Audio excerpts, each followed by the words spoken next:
Сандуғаштан екінші практика. Бүгін PowerPoint бағдарламасында дәл осындай шаблонды қалай жасауды үйренетін боламыз. Ендеше бастайық. Ол үшін алдымен әдеттегідей PowerPoint бағдарламасын ашамыз. Артық элементтердің барлығын алып тастаймыз. Және видке барып, направляющий дегенге галочка қойсақ, онда бізде осындай линиялар пайда болады. Линейка дегенді де қойып алсақ болады. Бұл біздің слайдымыздағы кез келген объектіні орналастырғанда түзу орналастыруға көмектеседі. Ең алдымен осылай үшбұрышты фигурамызды сызып аламыз. Осылай реттеп орналастырдық. Сосын жоғарыға бұл фигураны үшбұрыш белгілеп тұрып, копировать етіп алып келіп, тағы қоямыз да мына жерге орналастырамыз. Және мында орналастырамыз. Осылай ретке келтіреміз. Мынаны мында апарамыз.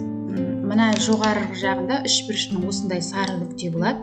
Осыны ретке келтіріп аламыз. Осы жерге келтірді. Мынаны былай кішкене сызып реттейміз. Енді барлық осы қойған фигураларымызды перне тақтадан Ctrl пернесін басып тұрып, содан кейін мышкамен барлық фигураларды белгілеп шығамыз. Мышканың оң жағын басамыз да группировать деген жерден группировать етеміз. Енді группировать еткеннен кейін осы барлық фигураны біз бір объектіге айналдырдық. Мышканың оң жағын басып, формат фигуры дегенге басамыз. Формат фигурыға басқан кезде мында заливка деген шығады бізде. Заливканың үстінен бір рет шертсек, мында сплошная заливка, градиентная заливка, рисунок или текстура деген болады. Осы жерден рисунок или текстура деген жерден біз басамыз осы жерде. Сол кезде біз рисунктан вставить деп бір градиентный фон енгізуіміз керек. Оны біз интернетке кіріп, градиентный фон деп іздеп аламыз. Картинки бөліміне өтсек, осындай градиентный фондардың түрі бар. Осы жерден мысалы керекті градиентный фонды іздеп аламыз. Мысалы мына градиентный фон бар. Фиолетовый түсті градиентный фонды мен мышканың оң жағын басып сохранить картинку деп сақтап алам. Содан кейін мен PowerPoint бағдарламасына келіп, жаңа рисунок или текстура дегенді таңдағаннан кейін вставить дегенді басып, из файла деп рабочий столдан жаңа градиентный форманы таңдаймын. Немесе мында оны сохранить етпеймін десеңіз, градиентная заливка деген бар.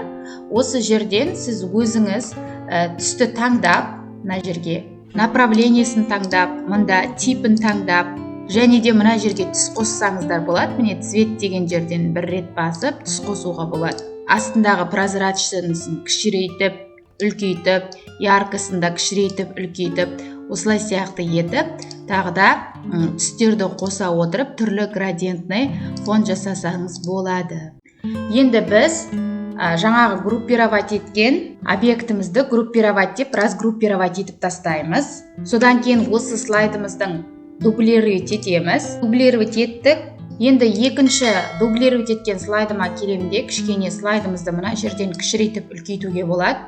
Кішірейте отырып, мына жасаған объектілеріміздің барлығын шашыратып тастаймыз. Төменге қарай қойып тастадық. Вставкадан енді Word арттан мәтін енгіземіз. Мында мысалы мәтін деп мен жазып қоямын, және оның қаріп түрін таңдап үлкейтемін.